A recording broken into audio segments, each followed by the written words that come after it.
Donc quand on étudie des arbres généalogiques où on a indiqué en noir des maladies ou des caractères particuliers dont certains individus sont porteurs, donc indiqués en noir, les garçons sont des carrés, les filles sont des ronds, et les indiqués en blanc, ceux qui ne sont pas porteurs de la maladie ou du caractère.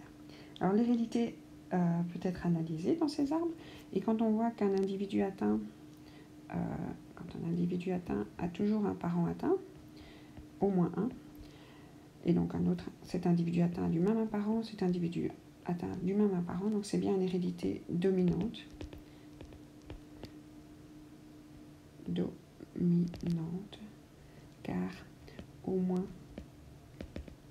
Car chaque individu atteint a au moins un parent atteint. Chaque individu atteint a au moins un parent atteint. Donc c'est dominant. Donc quand c'est dominant, on va utiliser la lettre grand M pour la maladie dominante. Et on va utiliser la lettre petit s pour le caractère sain qui est récessif si la maladie est dominante. Et donc quelqu'un qui est sain, quelqu'un qui est en blanc sur le schéma, est obligatoirement homozygote pour ce caractère. Ça va très vite pour cela. Pour les individus malades, ils ont au moins un allèle de la maladie et ils peuvent être soit homozygotes pour cette maladie, soit hétérozygotes pour cette maladie. Alors comment choisir entre les deux? Si vous avez un parent sain, il est obligé de vous donner le petit s. Donc comme le parent ici n'a pas le choix, il va toujours donner un petit s. Et donc chacun des enfants d'un parent sain n'a pas le choix, ne peut pas être. Donc chacun des enfants d'un parent sain, c'est valable partout. Pour tous les enfants de parents sains, d'un parent sain. Et voilà. Et donc ça, ici, on le voit c'est toujours la même justification. On met un petit 1 pour justifier le choix de chacun de ces individus atteints. Et donc la justification, c'est hétérozygote MS, car le parent sain a donné allèle S, virgule, pas le choix, homozygote. Pas obligé d'aller si loin dans le homozygote SS, car sain est récessif. Voilà pour tous ces carrés noirs et ces ronds noirs qu'il fallait choisir. Et pour le premier, donc dont on ne connaît pas les parents, il faut une deuxième explication. Et comme on n'a pas ses parents, on doit regarder ses enfants. Donc lui aussi, il ne peut pas être doublement M puisqu'il a eu des enfants sains. Donc si on a un enfant sain, il a fallu qu'il reçoive S de chacun de ses parents. Et donc là, c'est une autre justification, mais il est aussi hétérozygote. MS, car enfant sain, petit s, a reçu allèle S de chaque parent. Et donc on ne peut pas être doublement M si on a un enfant sain. Voilà, alors ça c'est si on étudie la maladie de manière autosomique. Alors imaginons qu'on ait envie d'étudier cette maladie sur le caractère lié à X. On va voir qu'on ne peut pas le faire. Alors dans quel cas est-ce que les hérédités ne peuvent pas être liées à X? Pas liées à X, parce que quand on a un père atteint, il transmet seulement à certaines filles. Donc père atteint à seulement certaines filles, pas toutes. Pas toutes. Et quand on a une mère atteinte, elle a transmis à certains garçons et pas tous.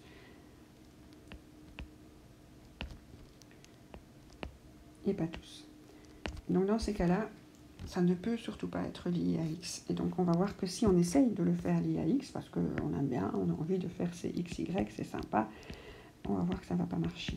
Donc si je fais les garçons XY, les filles XX, XY, XY et XX, ici, si j'ai un père atteint, et les enfants atteints, donc les garçons atteints, ils n'ont pas le choix, ils ont un seul X, et les garçons sains, ils n'ont pas le choix, ils ont le petit s ici. Et on ne met jamais rien sur les y. Hein. Les filles non atteintes, elles ont petit s, petit s. Les filles atteintes, elles ont, on ne sait pas, grand M, petit s ou grand M, grand M.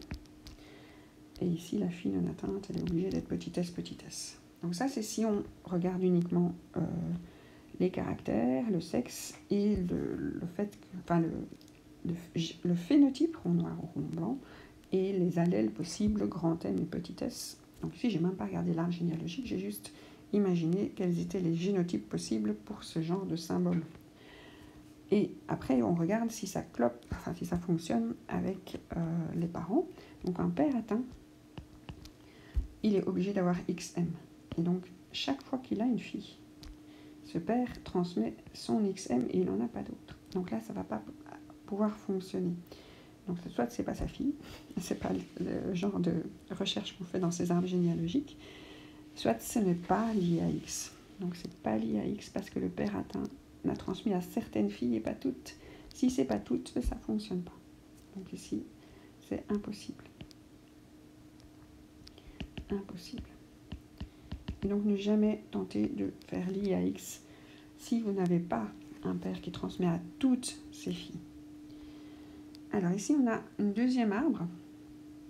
Cet arbre-ci, on a un parent, des enfants atteints qui ont des parents non atteints. Donc dans ce cas-là, c'est une hérédité récessive. Oups.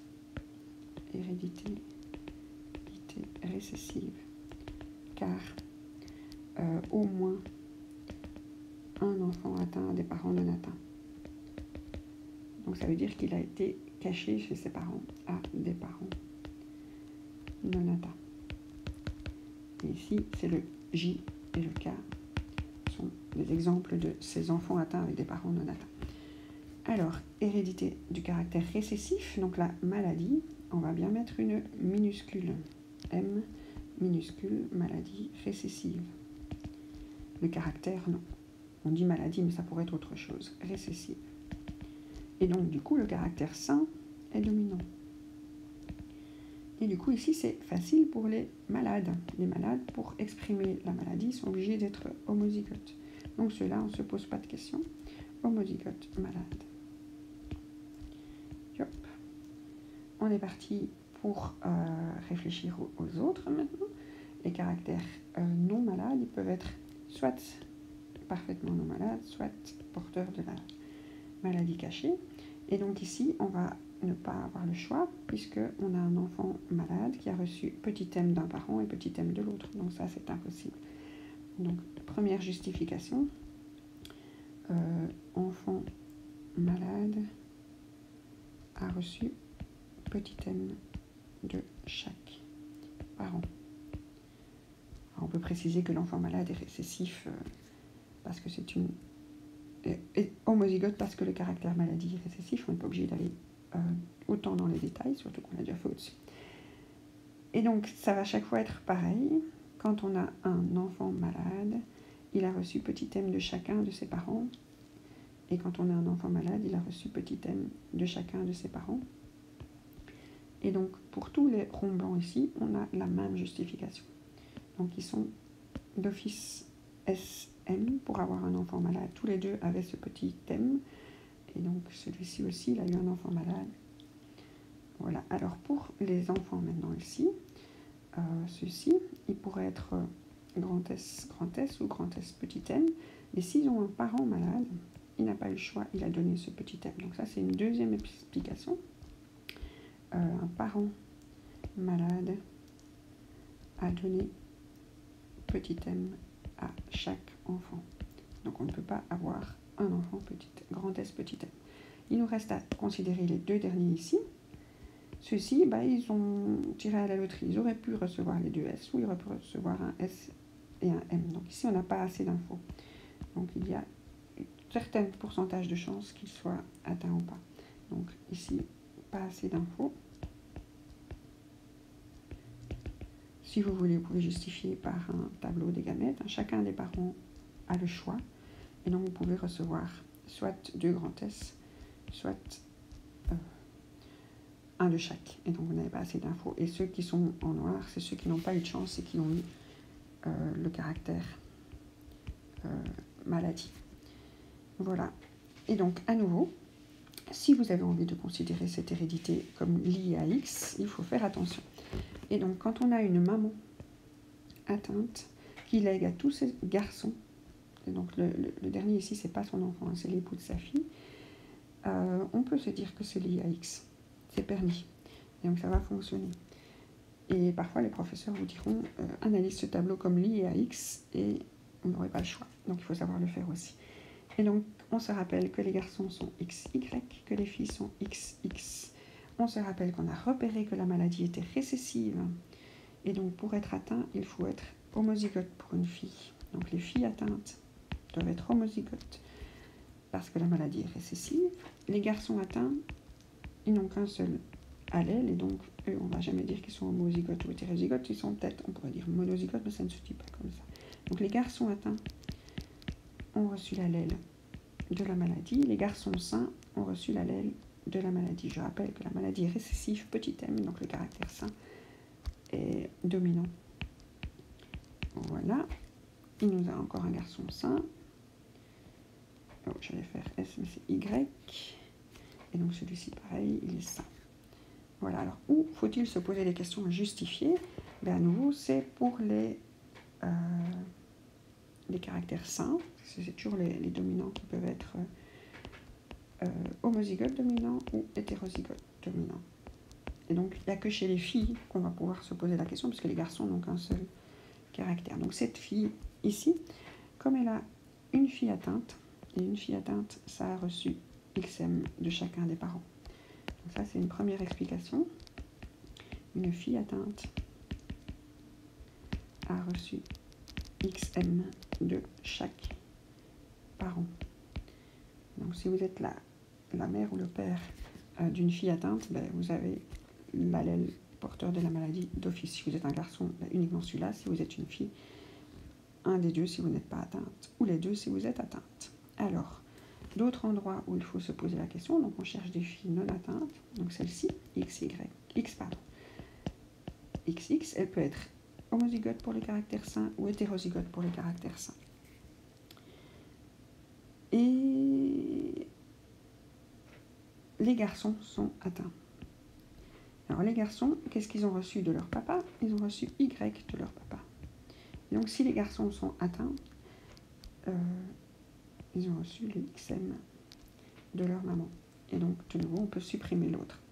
Donc un garçon atteint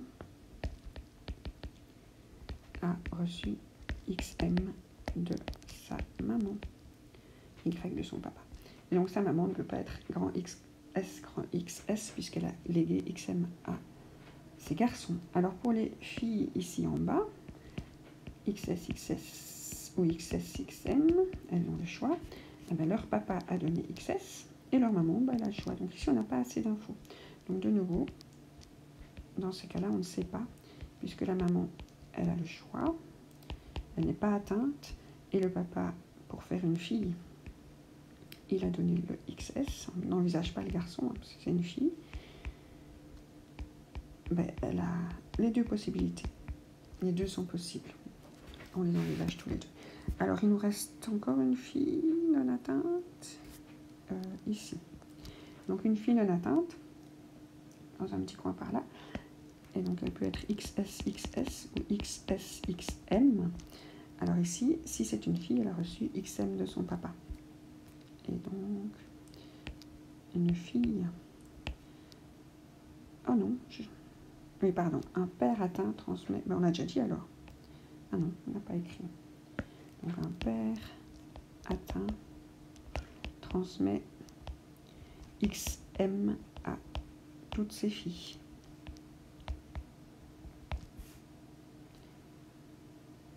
Yops.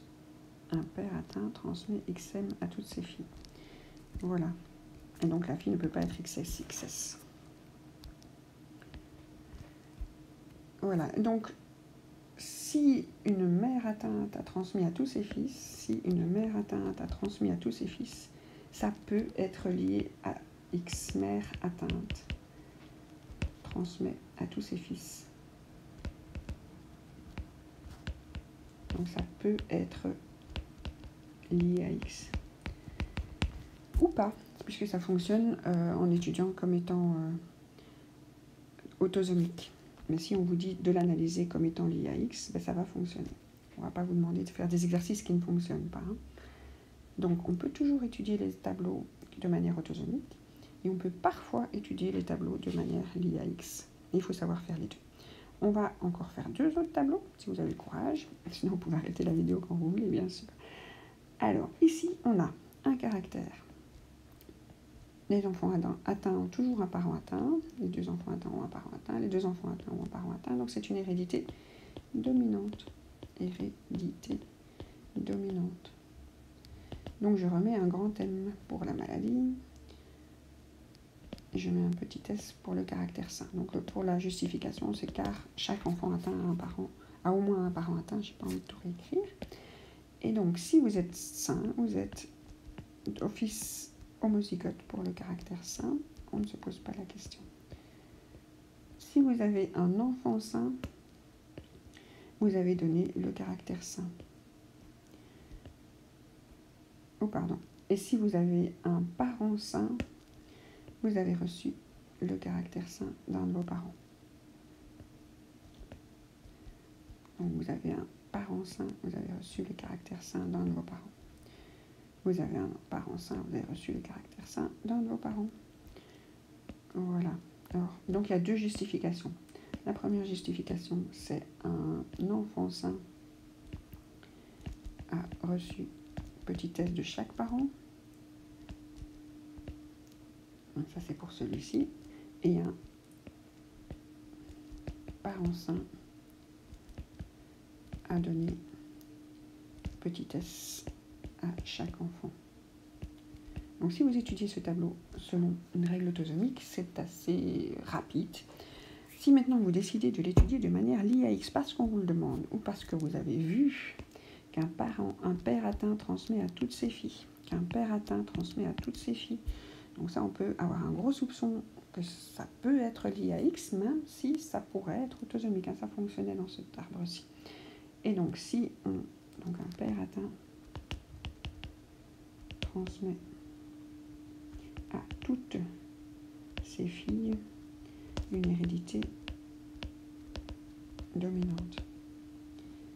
Donc un père atteint, il est XMY et il va donner XM et pas autre chose parce que ce sont des filles. Toutes ces filles vont recevoir ce fameux XM. Et la mère non atteinte, elle n'a pas le choix, elle doit être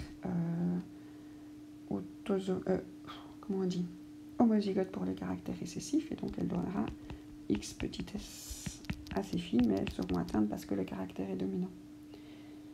Voilà, et donc chaque fois que vous êtes une fille, c'est récessif. Donc vous êtes doublement XS, XS. Chaque fois que vous êtes un garçon non atteint, vous êtes X petit s Y, puisque vous n'avez qu'un seul caractère et vous n'êtes pas atteint.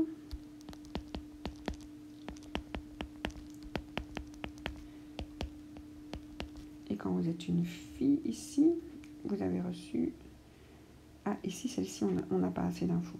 Donc, pour la dernière, je vais prendre du orange. Elle a reçu XS de son papa, ça c'est sûr. Et de sa maman, on ne sait pas. Sa maman a pu lui léguer XM ou XS. Donc là, on n'a pas d'infos. Donc quand on a un parent, une maman qui est atteinte, mais qui avait une maman elle-même non atteinte, et que vous avez un papa non atteint, vous pouvez, quand vous êtes une fille, être XM, XS ou XS. Qu'est-ce que je dis, moi? Vous pouvez pas être XS, XS, puisque vous êtes atteinte. On arrête de réfléchir à tout ça. Oups. Donc on ne se pose pas de questions pour quelqu'un qui est atteint. Donc la dernière. Qu'est-ce qui nous reste sur ce schéma? Il nous reste ici une fille qui est atteinte. Et donc elle a XM. Elle pourrait être XM. Mais comme son papa lui a légué un XS d'office, il n'a pas autre chose. Donc la justification pour l'orange,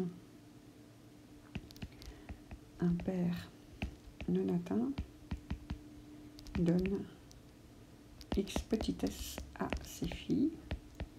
Donc, si elle est atteinte, c'est à cause, oui, c'est par sa maman. Il nous reste encore le garçon ici, j'ai oublié XSY, puisqu'il n'est pas atteint. Et donc, il faut justifier le fait que ces filles-ci ne sont pas XM. Alors ça, c'est la justification, parce qu'un mère saine donne XS et pas autre chose à tous ses enfants. Donc elle n'aura aucun garçon atteint. C'est une autre façon de repérer une hérédité l'IAX dominante. Une mère saine n'aura aucun garçon atteint, mais un père atteint transmet à toutes ses filles. Et une mère atteinte, est-ce qu'elle transmet à tous ses garçons? Non, pas tous. C'est seulement si le caractère est récessif que la maman va transmettre à tous ses garçons. Voilà, donc bien retenir qu'on peut toujours traiter une hérédité de manière autosomique et parfois traiter une hérédité de manière liée à X, mais il faut savoir le faire. Pour l'instant, qu'est-ce qu'on a fait? On a fait une hérédité dominante qui ne peut pas être liée à X. On a fait une hérédité récessive qui pouvait être liée à X, donc c'était voulu qu'on l'étudie comme liée à X. On a fait une hérédité dominante qui pouvait être liée à X, donc il nous reste une hérédité récessive qui ne peut pas être liée à X. On est parti. Alors, c'est une hérédité récessive. Pourquoi? Parce qu'un individu atteint n'a pas à des parents non atteints. Hérédité récessive. Un individu atteint a des parents non atteints. Et donc, on va mettre la maladie comme récessive. Et on va mettre le caractère sain comme dominant. Et donc, toutes les personnes atteintes ont un petit m, doublement, pour que ça puisse s'exprimer, monsieur le maire. Alors, on y va pour les caractères sains. Donc, si vous avez un enfant atteint, les deux parents ont dû transmettre ce caractère maladie. Donc, cette personne saine est hétérozygote. Donc, c'est la première explication, pas SS, car enfant atteint a reçu petit m de chaque parent. Après,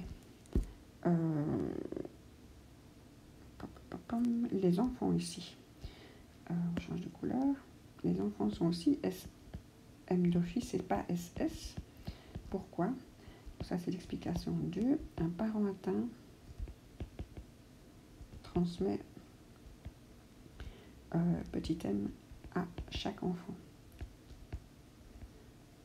Et donc, il n'a pas le choix, il a transmis un petit m. Alors, pour les parents ici, donc ils ne peuvent pas être SS non plus, puisqu'ils ont un enfant atteint. Donc, un enfant atteint, ça c'est l'explication 1. Un enfant atteint a reçu petit m de chaque parent.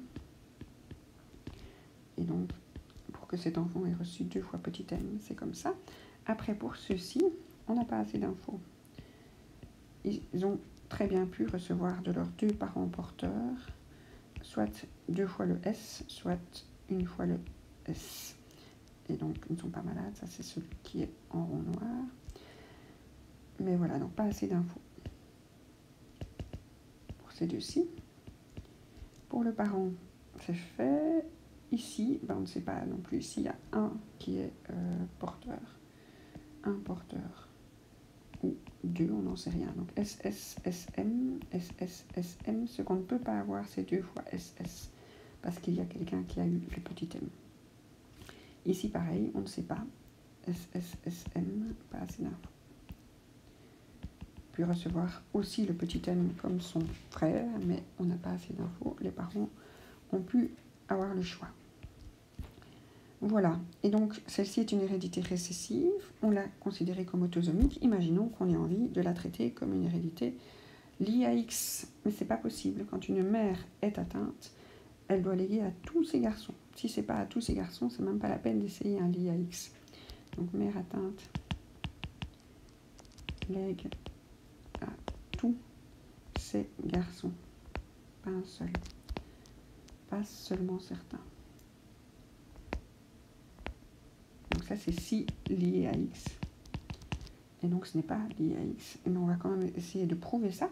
Donc, une mère atteinte, comme c'est un caractère récessif, elle est obligée d'être autosomique, d'être homozygote pour ce caractère. Et donc, la mère va donner XM, pas le choix.